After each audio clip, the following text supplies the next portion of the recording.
Haleluya, Yesus Tuhan Engkau adalah Rajaku. Yesus Tuhan Engkau dimuliakan, Yesus Tuhan Engkau yang ditinggikan. Yesus Tuhan Engkaulah Rajaku, Engkau ditinggikan. Engkau yang dimuliakan, Engkau yang diagungkan Bapa. Kami mengucap syukur Tuhan, menyambut berkat-Mu yang luar biasa di dalam kehidupan kami. Dalam nama Yesus Tuhan, kami percaya Engkau Tuhan dimuliakan di atas kehidupan kami. Dimuliakan, ditinggikan, Engkaulah Raja kami. Terima kasih Bapa di surga, kami sambut berkat-Mu dengan ucapan syukur dalam nama Yesus. Shalom, selamat pagi, sahabat GSIS yang diberkati oleh Tuhan Yesus Kristus. Jumpa lagi bersama dengan kami di Kasih Hope Compassion Channel.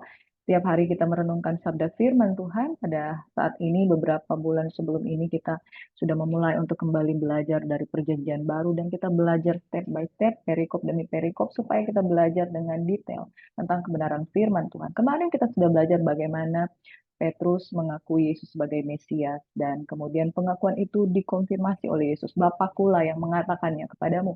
Tapi tidak lama setelah itu, Yesus menyampaikan bahwa dia akan menderita aniaya, disiksa, dan akan mati di kayu salib, kemudian akan dimuliakan dan dibangkitkan.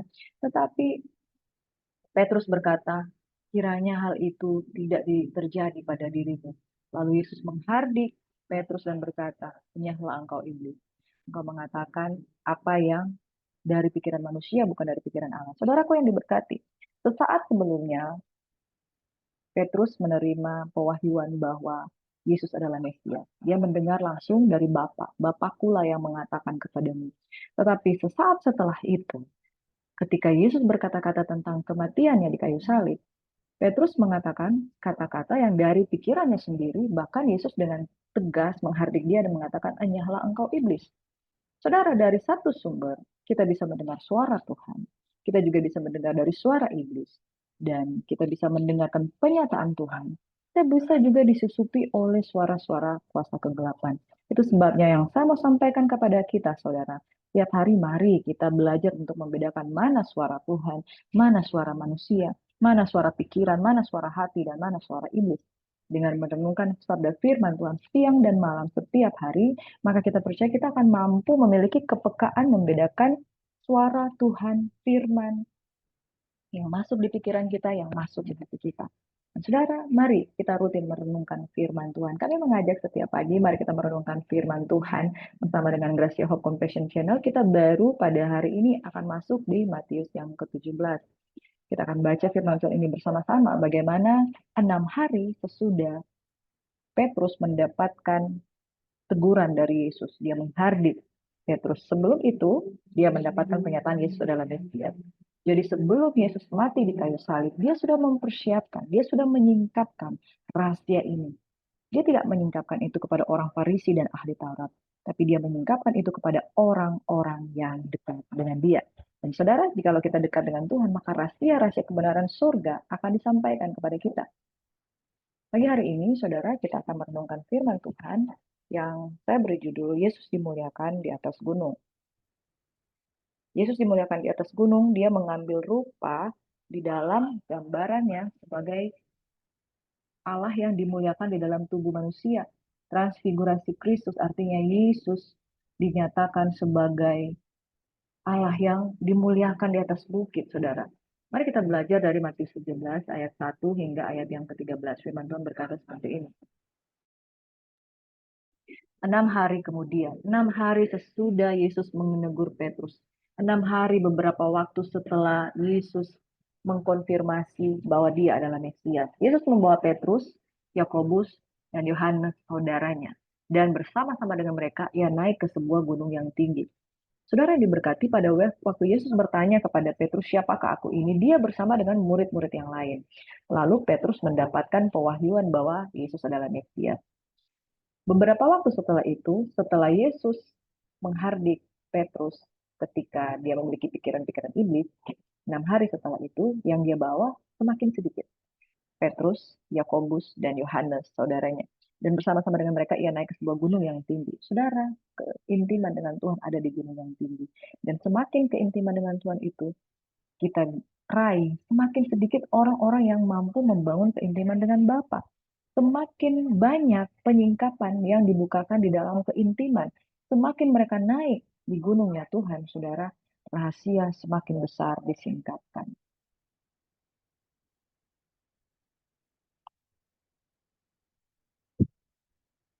Saudara, semakin kita intim dengan Tuhan, semakin banyak rahasia disingkapkan. Mazmur 25 ayat 14. Tuhan bergaul karib dengan orang yang takut akan Dia, dan perjanjiannya diberitahukan kepada dia. Ayat 2 di dalam Matius 17, lalu Yesus berubah rupa di depan mata mereka. Wajahnya bercahaya seperti matahari dan pakaiannya menjadi putih bersinar seperti terang. Saudara, di hadapan orang-orang yang karib dengan dia, dia menyatakan kemuliaannya. Yesus berubah rupa, transfigurasi di depan mata mereka. Wajahnya bercahaya seperti matahari dan pakaiannya menjadi putih bersinar seperti terang. Pada waktu itu Yesus belum belum dimuliakan di dalam kuasa kebangkitan. Tapi sebelum dia dimuliakan dalam kuasa kebangkitan, dia sudah dimuliakan di atas gunung. Terjadi transfigurasi. Ini menunjukkan dan meneguhkan sebelum dia mati bahwa dia adalah Allah. Sebelum dia mati bahwa dia adalah pribadi yang diutus oleh Yahweh. Saudara, Yesus berubah rupa di depan mata. Ini penting, saudara. Yesus berubah rupa di depan mata mereka. Jadi tidak ada yang tersembunyi. Ada 3 orang saksi. 2 atau 3 orang saksi itu sah. Wajahnya bercahaya seperti matahari. Di dalam kitab Wahyu, firman Tuhan katakan wajahnya bercahaya, tubuhnya bercahaya, tubuh kemuliaan. Mereka tidak tahan untuk melihatnya. Di kitab Wahyu nyalanya seperti nyala api Tuhan.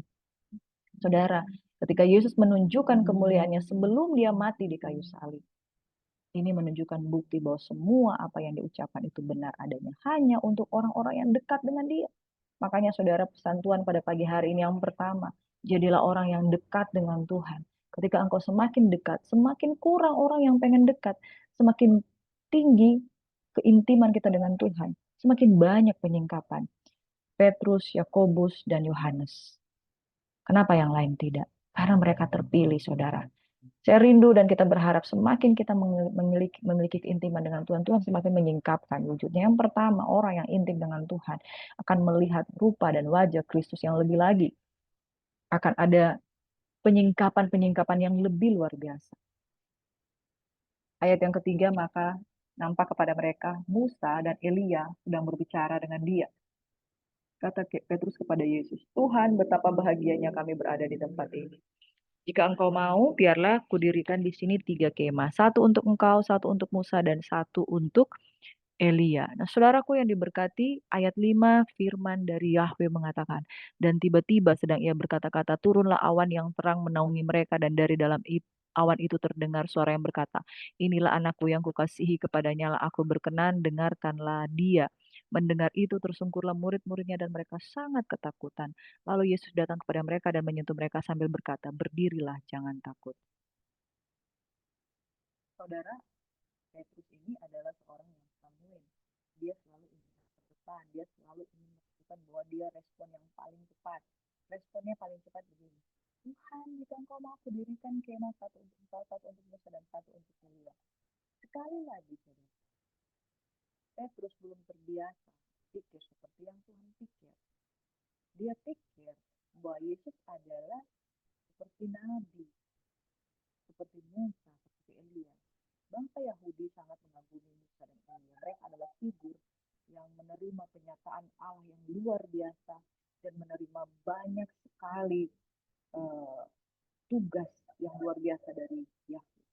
Tapi Yesus bukan Musa, Yesus bukan Elia. Dia lebih daripada mereka berdua. Petrus ingin membuat kemah seolah-olah mereka sendiri. Saudaraku, ketika Yakub ketemu dengan malaikat, dia membuat bukit pengorbanan. Abraham ketika dia ketemu dengan Tuhan, dia membuat bukit pengorbanan. Yosua ketika dia ketemu dengan malaikat, dia buat bukit pengorbanan. Dan itu kebiasaan bangsa Yahudi ketika mereka ketemu dengan pribadi dari tempat yang mati, mereka membuat bukit pengorbanan. Tapi saudara yang diberkati, di dalam perjanjian baru, kita tidak lagi membuat bukit-bukit pengorbanan, tetapi kita hanya fokus kepada Yesus. Ketika Petrus ingin membuat kemah, 1 untuk Yesus, 1 untuk Musa, 1 untuk Elia, Tuhan berkata, inilah anakku yang kukasihi, kepadanya lah aku berkenan, dengarkanlah dia. Perkataan yang sama ini pernah diucapkan Yahweh ketika Yesus dibaptis di hadapan Yohanes Pembaptis. Dan saudara, saat ini dia berkata, inilah anakku. Tidak ada nama lain yang diberikan selain daripada nama Yesus sebagai anak yang diutus Bapa di surga untuk menebus nyawa manusia. Dan saudara, tidak ada nama yang lain. Petrus tidak bisa berpikir menurut pikirannya sendiri di dalam menginterpretasikan pribadi Tuhan. Yang kedua, saudara, jangan menggunakan pikiran kita di dalam kita memberikan segala sesuatu untuk Tuhan. Yang pertama, kita belajar untuk bergaul karib dengan Tuhan supaya perjanjiannya, rahasia-rahasia kerajaan disingkapkan bagi orang yang takut akan Dia. Yang kedua, jangan pakai pikiran manusia ketika kita mau mengenal Tuhan. Yang ketiga, saudara, hanya ada satu nama yang Tuhan berikan, dengarkanlah Dia. Amin. Bapak berkata, dengarkanlah Dia. Tidak lagi Musa, tidak lagi Elia. Karena mereka harus ada sampai segala sesuatu digenapi di dalam Yesus. Musa ada pada waktu bangsa Israel keluar dari Mesir. Musa adalah lambang pembebasan. Elia adalah lambang pembebasan. Bagaimana dia mengatakan hujan jangan berhenti, lalu dia mengatakan hujan itu turun, lalu dia terangkat ke surga dalam awan kemuliaan. Ini tokoh-tokoh yang luar biasa. Tetapi lebih daripada mereka berdua, mari kita baca di dalam ayat yang ke-8. Dan ketika mereka mengangkat kepala, mereka tidak melihat seorang pun kecuali Yesus seorang diri. Saudaraku yang diberkati oleh Tuhan Yesus Kristus, ketika Petrus mengatakan, aku akan membuat kemah untuk 3 orang. Firman Tuhan katakan, anakku yang kukasihi adalah Yesus, dengarkanlah dia. Dan mereka tidak lagi melihat seorang pun kecuali Yesus seorang diri. Yang ketiga, saudara, tidak ada nama lain selain nama Yesus. Engkau dengarkan firman Tuhan, engkau dengarkan firman Kristus, maka engkau akan sembuh, engkau akan selamat. Tidak ada nama lain yang diberikan supaya semua orang diselamatkan melainkan nama Yesus. Pada waktu mereka turun dari gunung, Yesus berpesan kepada mereka, jangan kamu ceritakan penglihatan itu kepada seorang pun sebelum anak manusia dibangkitkan dari antara orang lain, orang mati. Lalu muridnya bertanya, kalau demikian mengapa ahli-ahli Taurat berkata bahwa Elia harus datang dahulu? Jawab Yesus, memang Elia akan datang dan memulihkan segala sesuatu. Dan aku berkata kepadamu, Elia sudah datang. Tapi orang tidak mengenal dia dan memperlakukannya menurut kehendak mereka. Demikian juga anak manusia akan menderita oleh mereka. Pada waktu itu mengertilah murid-murid Yesus bahwa ia berbicara tentang Yohanes Pembaptis.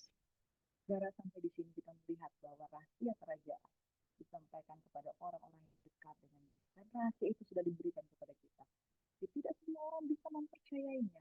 Hanya orang-orang yang mempercayai Yesus yang bisa percaya bahwa kebenaran itu sungguh nyata. Makanya, saudara, mereka berkata begini. Kalau demikian, mengapa ahli-ahli Taurat berkata, Elia harus datang? Memang Elia harus datang terlebih dulu untuk memulihkan segala sesuatu. Dia sudah datang, tapi mereka tidak. Saudara, sekalipun kebenaran sudah ada di depan mata, tapi kalau engkau bersikap seperti ahli-ahli Taurat dan orang-orang Farisi yang tidak percaya, maka engkau tidak akan mengalami kebenaran. Makanya ketika mereka turun dari gunung dan berkata, jangan bilang kepada siapa-siapa. Kamu bilang, gak akan ahli Taurat itu percaya. Orang yang percaya, dia akan percaya. Orang yang tidak percaya, dia tetap tidak akan percaya. Orang yang percaya akan mengenal Tuhan dengan sungguh-sungguh dan akan mengalami kuasa Tuhan. Ketika Yohanes Pembaptis datang, dia membawa nama Tuhan. Tapi mereka tidak percaya juga. Ayat yang ke-12, aku berkata kepadamu, Elia sudah datang. Tapi orang tidak mengenal dia dan memperlakukan menurut kehendak mereka. Demikian juga anak manusia akan menderita oleh mereka. Waktu itu mengertilah murid Yesus bahwa ia berbicara tentang Yohanes Pembaptis. Saudara, mari kita menjadi orang-orang yang intim dengan Tuhan. Mari kita berpikir bukan dari pikiran kita sendiri, melainkan dengan pikiran Kristus. Yang ketiga, hanya ada satu nama yang diberikan kepada kita. Namanya Yesus. Percayalah, jangan seperti ahli-ahli Taurat. Mereka menyelidiki firman Tuhan, tapi mereka tidak percaya. Kita yang sudah mendengarkan firman Tuhan, menyelidiki firman Tuhan, percaya. God bless you. Mari kita angkat tangan, kita berdoa. Bapa di surga, betapa pentingnya keintiman dengan Bapa. Keintiman dengan Bapa membuat kami mengenal Engkau dan rahasia kerajaan-Mu disingkapkan bagi orang yang takut akan Engkau. Petrus, Yohanes, dan Yakobus mendapat kesempatan untuk intim dengan Engkau. Sekalipun demikian, sekalipun mereka dalam hadirat Tuhan, Petrus melakukan kesalahan dengan masih menggunakan pikirannya sendiri. Sehingga banyak dia salah tafsir tentang kehendak Tuhan. Bapa di surga, kami rindu. Selain kami bergaul karib dengan Engkau, kami memiliki pikiran yang diubahkan. Kami memiliki pikiran di dalam pengenalan yang benar, tidak terburu-buru di dalam menafsirkan, tidak terburu-buru dalam mengambil keputusan, tidak terburu-buru di dalam percaya kepada sesuatu yang kemudian salah menerjemahkan. Kami hanya mau fokus kepada satu nama, yaitu nama Yesus yang memberikan kemenangan. Saudara, ketika engkau mengangkat tangan, engkau percaya, keluargamu dipulihkan. Dengarkan suara Tuhan. Sekalipun kita bergaul karya dengan Tuhan, kedagingan kita menggoda kita untuk mendengarkan suara iblis, suara manusia, suara daging. Sebabnya lebih lagi dengar suara Tuhan. Supaya kehendaknya nyata, kerajaannya jadi di bumi seperti di surga. Kami berdoa untuk keluarga-keluarga muda yang menuju pada jenjang perpisahan, perceraian. Oh Tuhan, pulihkan. Istri-istri yang meninggalkan suami, istri-istri yang melakukan perselingkuhan, suami-suami yang meninggalkan istri karena berselingkuh, main judi, minum obat-obatan terlarang. Mereka yang suka main judi online, suka terikat dengan game online, terjebak di dalam sifat tidak bertanggung jawab. Bapak, kami punya beban terhadap keluarga-keluarga muda ini. Mereka yang terlalu menuruti keinginan daging, hawa nafsu, bercekcok, membenci satu dengan yang lain, kehilangan kasih mula-mula. Kami berdoa, kami rebut jiwa mereka dalam nama Yesus. Biarlah mereka menjadi orang-orang yang bergaul karib dengan Tuhan. Supaya rahasia-rahasia kebenaran dan rahasia hidup dalam damai sejahtera ada dalam mereka.